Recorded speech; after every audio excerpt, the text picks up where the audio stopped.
अगर मैं आपसे पूछूं google.com का एड्रेस क्या है, आप तुरंत टाइप कर देते हैं। लेकिन सच ये है, google.com कोई असली एड्रेस नहीं, ये सिर्फ एक नकली नाम है। असली एड्रेस एक ऐसी चीज़ है जो आपने शायद कभी देखी भी ना हो, और अगर वो चीज़ अचानक गायब हो जाए तो पूरी इंटरनेट रुक जाएगी। हर वेबसाइट का एक सीक्रेट नंबर होता है, और जब भी आप कोई भी वेबसाइट खोलते हैं, आपके पीछे सिर्फ 0.05 सेकंड में एक पूरा सिस्टम काम करता है जो उस नंबर को ढूंढता है। इस सिस्टम का नाम है DNS। आज हम इस इनविजिबल सिस्टम को पूरी तरह एक्सपोज करेंगे। चलिए एक छोटा सा एक्सपेरिमेंट करते हैं। फर्ज करें आपके फ़ोन में सेव कॉन्टैक्ट्स नहीं हैं, सिर्फ फ़ोन नंबर्स है, कोई नाम नहीं। अब अगर आपको अपनी अम्मी को कॉल करनी हो तो आपको उनका पूरा 11 डिजिट्स का नंबर याद रखना पड़ेगा। अब ज़रा सोचिए, इंटरनेट पर लाखों वेबसाइट्स है, हर वेबसाइट का अपना नंबर होता है, जैसे हम IP एड्रेस कहते हैं, जैसे 142.250.196.46। क्या आप ये नंबर याद रखकर गूगल खोल सकते हैं? बिल्कुल नहीं। यही वो प्रॉब्लम है जो DNS सॉल्व करता है। इस प्रॉब्लम का हल क्या है? डोमेन नेम सिस्टम, या शॉर्ट में DNS।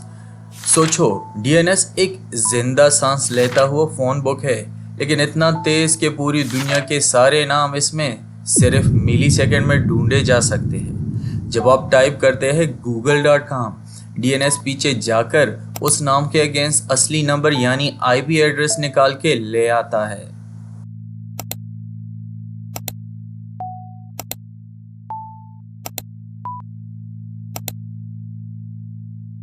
इंटरनेट के शुरू के दिनों में यानी 1980 से पहले कंप्यूटर्स एक दूसरे को IP एड्रेसेस से ही पहचानते थे। हर कंप्यूटर के पास एक टेक्स्ट फाइल होती थी जिसे होस्ट फाइल कहते हैं, जिसमें सारे मशीन्स के नाम और उनके नंबर्स लिखे होते थे। लेकिन जब इंटरनेट लाखों कंप्यूटर्स तक फैल गया तो ये फाइल इतनी बड़ी हो गई कि उसे मैनुअली अपडेट करना नामुमकिन हो गया। इसी वजह से 1983 में पॉल मोकापेट्रस ने DNS डिज़ाइन किया, एक ऑटोमेटिक डिस्ट्रीब्यूटेड फ़ोन बुक जो खुद को अपडेट करता रहता है।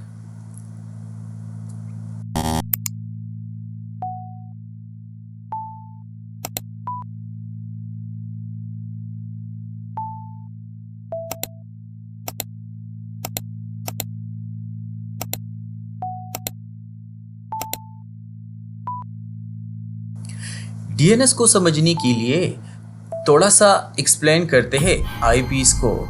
IP एड्रेसेस दरअसल हर डिवाइस का एक यूनिक आइडेंटिटी नंबर है इंटरनेट पर, बिल्कुल आपके घर के एड्रेस की तरह। IPs दो टाइप्स की होती है, IP वर्जन 4 जैसे 142.250.193.46, 4 नंबर जो डॉट से सेपरेटेड है, और IP वर्जन 6 जो नया और बहुत लंबा होता है, क्योंकि IP वर्जन 4 के नंबर्स अब ख़त्म हो रहे हैं दुनिया भर में। अब सवाल यह है कि इंसान क्यों IP एड्रेस को याद नहीं रख सकता? असल में इंसानी दिमाग नाम और तस्वीरें याद रखने में अच्छा है, लेकिन रैंडम नंबर्स याद रखना मुश्किल होता है। यही वजह है कि हम अपने दोस्तों के नाम याद रखते हैं लेकिन फ़ोन नंबर्स नहीं, जब तक वो सेव ना हो। यही इंसानी लिमिटेशन है जिसे DNS सॉल्व करता है।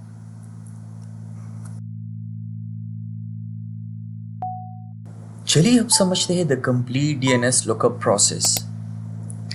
सब कुछ शुरू होता है जब आप ब्राउज़र में टाइप करते हैं google.com और इंटर दबाते हैं।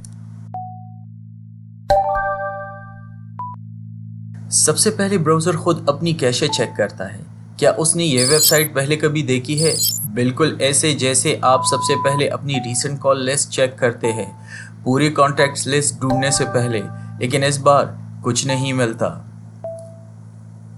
अब ऑपरेटिंग सिस्टम अपनी खुद की DNS कैशे चेक करता है। ये ऐसा ही है जैसे रीसेंट कॉल्स में नाम ना मिलने पर आप अपनी फ़ोन की पूरी डायरेक्टरी चेक करते हैं जो पहले से आपके फ़ोन में सेव है। फिर भी कुछ नहीं मिलता। जब दोनों कैशेज में कुछ नहीं मिलता तो रिक्वेस्ट अब जाता है रिकर्सिव रिजॉल्वर के पास, जो आमतौर पर आपकी आईएसपी या फिर गूगल या क्लाउडफ्लेयर जैसी पब्लिक सर्विसेज चलाती है। ये बिल्कुल ऐसा ही है जैसे आपने लाइब्रेरी में खुद बुक ना मिलने पर हेल्पलेस स्टाफ से मदद मांगी, अब वो खुद जाकर ढूंढेगी। रिकर्सिव रिजॉल्वर अब जाता है एक रूट सर्वर के पास और पूछता है .com डोमेन कहाँ मिलेगी। ये बिल्कुल ऐसा ही है जैसे आप किसी बहुत बड़े शॉपिंग मॉल के इंफॉर्मेशन डेस्क से पूछे इलेक्ट्रॉनिक स्टोर किस फ्लोर पर है। वो आपको सिर्फ फ्लोर बताता है, एग्जैक्ट दुकान नहीं। रूट सर्वर अब रिजॉल्वर को बेचता है .com TLD सर्वर की तरफ। अब आप इलेक्ट्रॉनिक्स फ्लोर तक पहुंच चुके हैं। अब वहां का स्टाफ आपको एग्जैक्ट शॉप नंबर बताएगा। आखिरकार TLD सर्वर बेचता है अथॉरिटेटिव नाम सर्वर की तरफ, जहां असल में उस वेबसाइट का डेटा मौजूद होता है।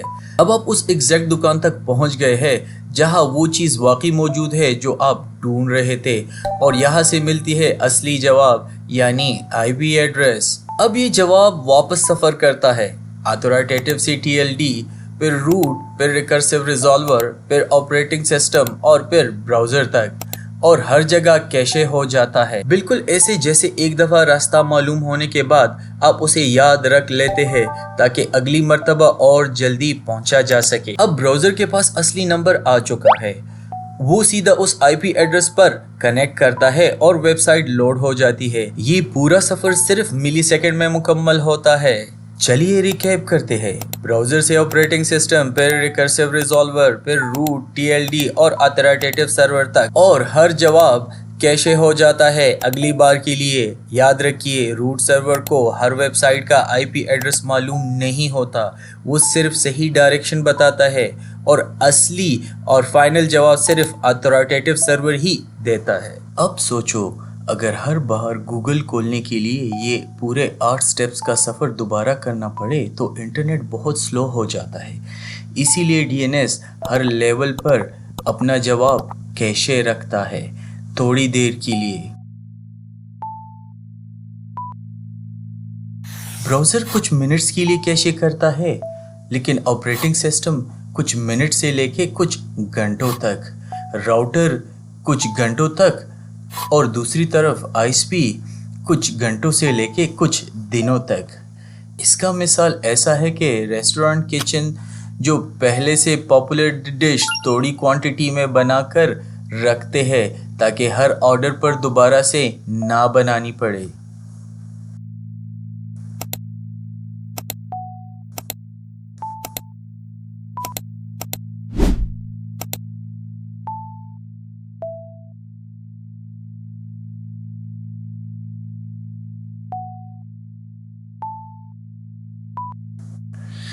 DNS रिकॉर्ड कितने वक्त के लिए कैशे होगा, ये डिसाइड करता है TTL। हर DNS रिकॉर्ड के साथ एक एक्सपायरी टाइमर अटैच होता है जिसे TTL कहते हैं, यानी टाइम टू लिव।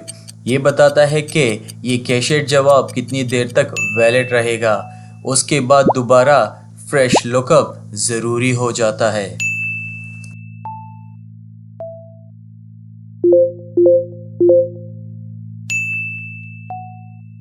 चलिए अब उन 4 मेन प्लेयर्स को दोबारा थोड़ा डीप में समझते हैं, क्योंकि ये एग्जाम में सबसे ज्यादा पूछा जाता है।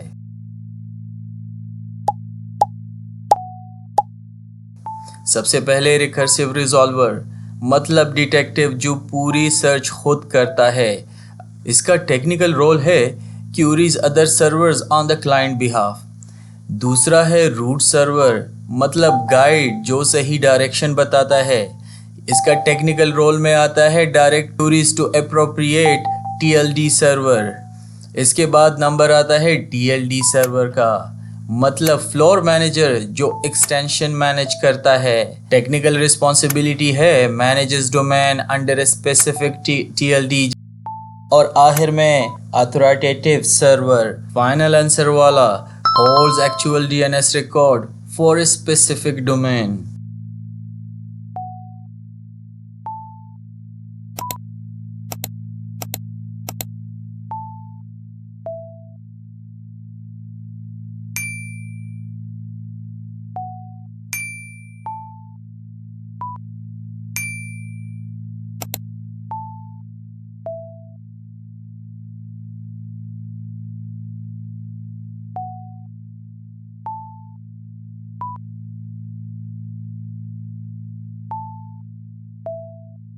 डीएनएस सिर्फ एक आईपी एड्रेस नहीं रखता, ये अलग अलग टाइप्स ऑफ रिकॉर्ड्स रखता है। हर एक का अपना काम होता है। जैसे कि ए मैप करता है डोमेन को IPv4 के साथ, मतलब ये घर का नंबर है। 4 टाइम्स ए मैप करता है डोमेन को IPv6 के साथ, मतलब नए ज़माने का घर का नंबर। सी नेम एलियस, मतलब निक नेम जो असली नाम की तरफ इशारा करता है। MX मेल सर्वर एड्रेस, मतलब पोस्ट ऑफिस का address for email. TXT arbitrary text, छोटा नोट या proof. NS name server record, बताता है किस सर्वर के पास अथॉरिटी है। PTR रिवर्स लुकअप, IP से डोमेन उल्टा phone book. SRV service location, किस दरवाजे पर किस सर्विस तक जाना है। और आखिर में है start of authority, zone master record, zone का main registration certificate.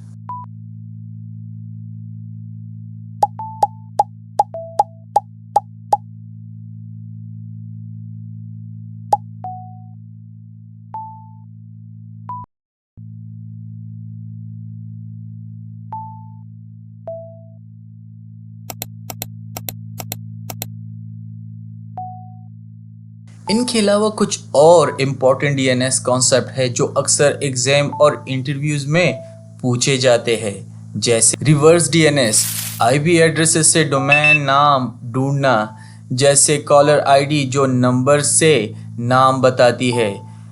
Public DNS हर कोई यूज़ करता है, जैसे गूगल या क्लाउडफ्लेयर का।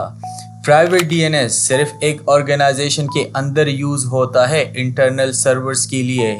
डायनामिक डीएनएस, जब आईपी बार बार चेंज हो, ये ऑटोमेटिकली डीएनएस रिकॉर्ड अपडेट करता है।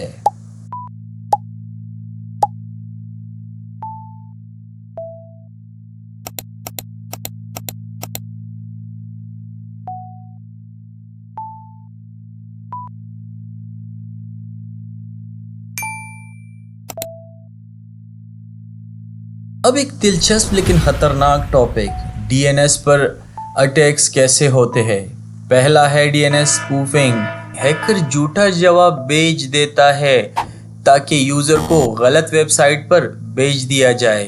जैसे कोई आपकी फ़ोन बुक में अपना नंबर आपके दोस्त के नाम से सेव कर दे। कैशे पॉइजनिंग, हैकर गलत डेटा डीएनएस कैशे में इंजेक्ट कर देता है ताकि वो बार बार गलत जवाब दे, मतलब लाइब्रेरी के कैटलॉग में गलत शेल्फ नंबर लिख देना। Distributed denial of service on DNS, hackers DNS server को इतनी रिक्वेस्ट से भर देता है कि वो क्रैश हो जाए और पूरी वेबसाइट दुनिया के लिए अनरीचेबल हो जाती है।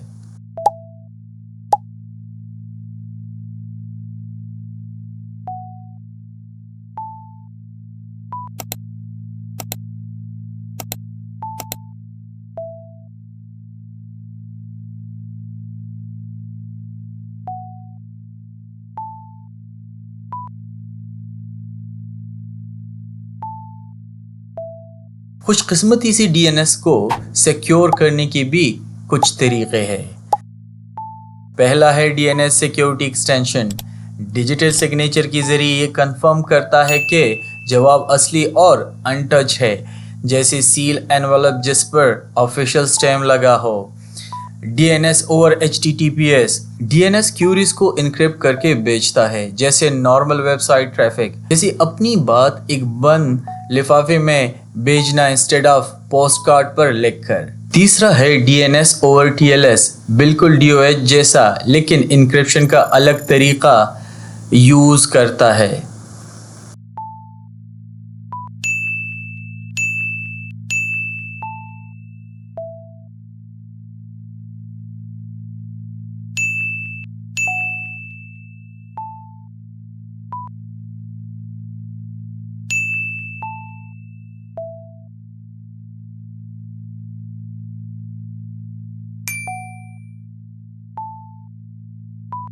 चलिए पूरी जर्नी को एक बार फिर रिकैप करते हैं। आपने डोमेन टाइप किया, ब्राउज़र और ऑपरेटिंग सिस्टम कैशे चेक हुआ, रिकर्सिव रिजॉल्वर ने रूट, फिर TLD, फिर अथॉरिटेटिव सर्वर से पूछा, असली IP एड्रेस वापस आ गई, वेबसाइट लोड हो गया और ये सब कुछ कैशे हो गया ताकि अगली बार और तेज हो। ये है डीएनएस, इंटरनेट का साइलेंट इनविजिबल फोन बुक जो हर सेकंड लाखों लोगों की मदद करता है बिना किसी को पता चले। अगली बार जब आप व्हाट्सएप पर अपने दोस्त को मैसेज भेजें या यूट्यूब पर वीडियो कॉलिए, याद रखिए उससे पहले मिली सेकंड में डीएनएस ने आपके लिए पूरी दुनिया में सफर करके सही सर्वर ढूंढ निकाला है।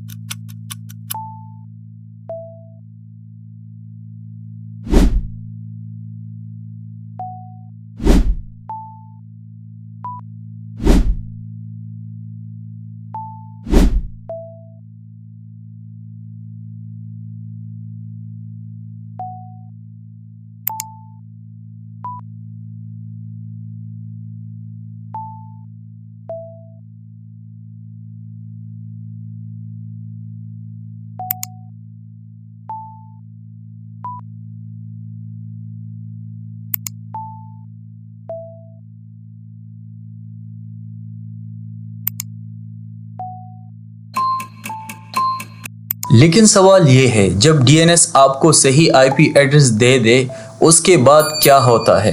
ब्राउज़र उस सर्वर से कैसे बात करता है? अगली वीडियो डीएनएस के बाद क्या होता है। तब तक इस वीडियो को लाइक करें और अरबाब एकेडमी को सब्सक्राइब करना ना भूलिए। अल्लाह हाफिज़।